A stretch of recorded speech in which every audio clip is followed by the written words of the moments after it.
Kung may target ho kayo, 700 million, okay, you need to understand the winning combination. It's high volume plus high value.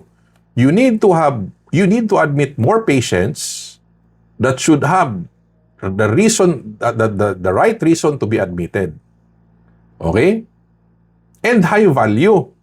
Meaning, kung ang target ninyo ay malaki, 700 million or 1 billion, dapat ang i-admit ninyo a combination na low value at maraming high value. Ibig sabihin, yung case rate niya malalaki.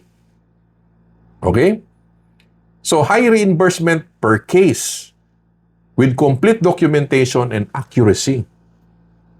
Now, kung ipagdugtong ninyo, ito yung optimization ninyo.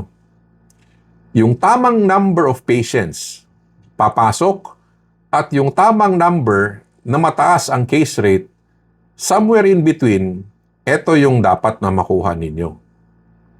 Kung puro lang kayo volume, okay? Maliliit, kung puro lang volume yan and then maliliit naman yung mga case rates, matatagalan kayo. Ngayon, kung puro naman yan matataas ang case rates, pero kukonti lang, matatagalan pa rin kayo. So it's a combination of two. Okay? But where do you get, but where will you get all of these?